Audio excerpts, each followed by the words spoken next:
Some Warriors. They've won 7 of 8. They host the Clippers tonight at Chase Center. We'll get back to the Niners in the Super Bowl in a little bit here. A lot going on. A question that we have that is lingering. We'll get to that in a little bit. But first, let's get to Anthony Slater, who joins us on the Boxer Girls at Guest Line, our 95.7 The Game insider, of course, hell of a beat writer for The Athletic. And boy, Anthony, I was thinking about this on the way in. Watching the Warriors game Monday as they beat the Utah Jazz and win their 5th in a row, feels like the vibes are back. And I don't think we felt this type of vibe from this team since they took off for Japan last preseason. Wow. Do you disagree with that? Because it's just been a lot going on with this team, and it just feels like this is the most connected they felt since maybe that Japan trip. Now, they talked a lot about it in training camp and everything. Hey, Chris Paul's here. We worked out together. But to me, just from afar. They were 6-2, and Chris Paul was like a plus in all the non-Curry minutes, and you remember that? I mean, they were coming on. They had a tough start to the season. They were winning. At that point, it was like, legit contention. Right. This is coming together quickly. So I would compare that to this, but I will say, I think more to your point, they've found an identity of what this team is. They've worked their way to this point. Like Draymond, full-time center. We'll see, though. I mean, they buried themselves in a deep hole. And then the truth is, if and when they get eliminated this season, I think we'll probably go back to blaming, the hole that they dug in the first 50 games and all the reasons for it. I think that's a fair point. But what has been the key to the resurgence? Is it Wiggins, Kuminga, Klay accepting a different role? If you were to pinpoint the top thing, what would it be? Draymond Green arriving back on the scene. Yeah. And just playing center full time and playing the way he is playing, right? He looks excellent right now. This is as good as he's looked in a couple of years, I think, on offense, right? How about the way he's just getting to the rim? He's shooting the three. He's hitting half quarters even. But and then also the mindset he's unlocked in this team and the lineups. That's the big thing. Right.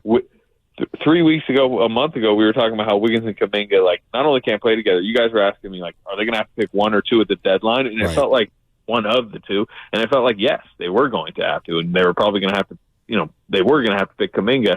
And then Wiggins has played better. But again, I think a lot of the reason why some of these guys are playing better is because, they're in lineup combinations with Draymond. And suddenly the defense is working better because he's out there. So that is the main reason, right? And then Steph is on a heater too. Yeah, no doubt. I saw your numbers on Stephen Curry recently. We'll get to him. We'll get to Klay. We'll get to Kuminga. But what about the story about LeBron James and the Warriors inquiring about LeBron James at the trade deadline?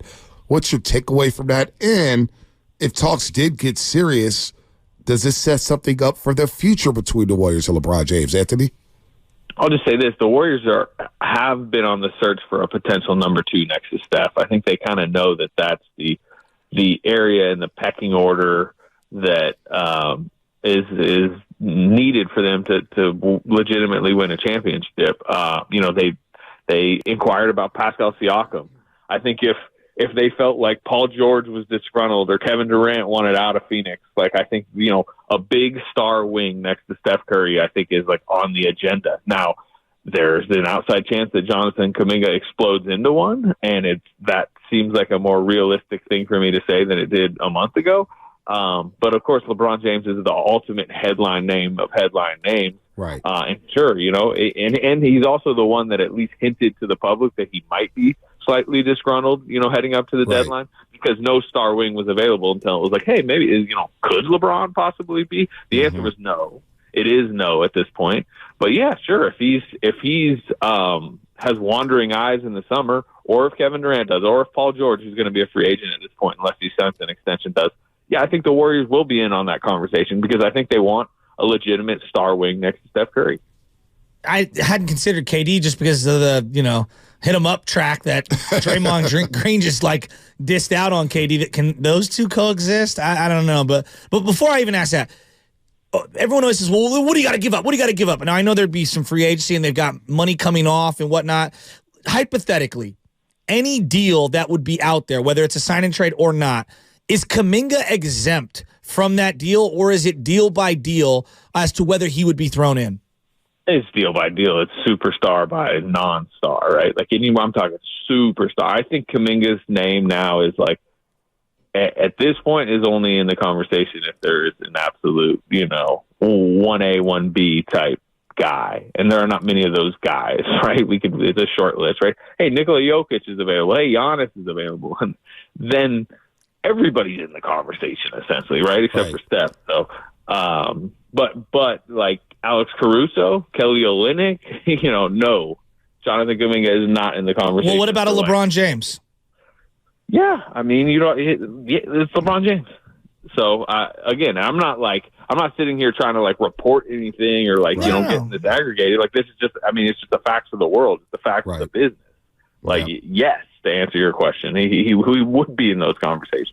Yeah, I hear you on that one. Anthony Slater here on the Morning Rush on 95.7 The Game. Steph's he's been great, but Klay Thompson, I thought it was very refreshing to see those quotes in the Ringer. And I think you've been around Klay Thompson. I think there's this perception that, he's selfish. He doesn't want to be a team guy, yada, yada, yada. Look, he's going through a lot of reflection on his own career. And he got through the slump, and he didn't close, obviously, in the Brooklyn game, didn't close later on. And, of course, Phoenix, basically Podziemski, closed the game for Klay Thompson.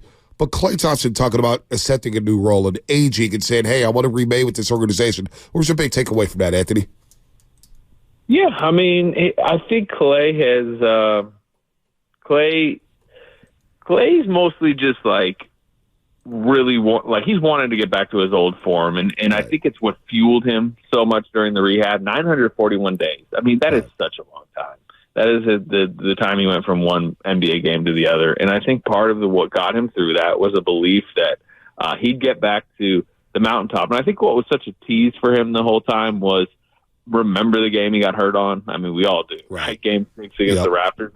Might have been like the mountaintop of his career. He was the best player on the floor and about to maybe lead the Warriors to this 3-1 comeback, and then, the knee injury. And I just think he just has this unquenchable thirst to get back to that, understandably. And it's taken a while for him, I think, to comprehend the competitive guy he is, that's probably never happening. And that that has shown itself most this season, because last year he led the NBA in threes. He had a pretty good season. 41%. But people scoff at 41% these days. People told me that Klay Thompson had a terrible season despite leading the league in made threes and shot 41% from the three-point line.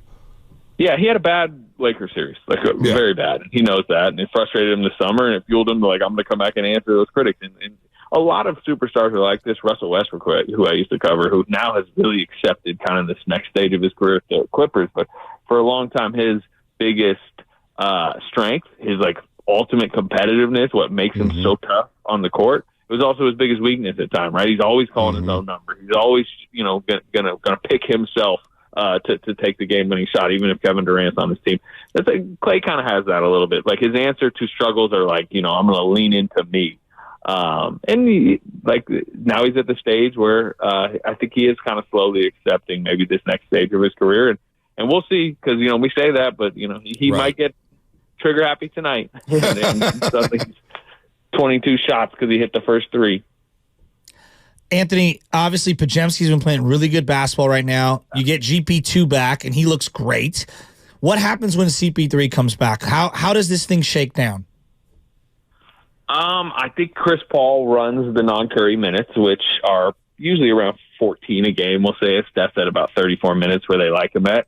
And then I think Chris Paul is, going to want more than 14 minutes per game, obviously. So, how do you dot him in elsewhere when Steph is on the court and you're playing a Chris Paul, Steph Curry backcourt? I think one of the issues that they had earlier in the season was when it was Chris Paul, Steph Curry, and Klay Thompson out there.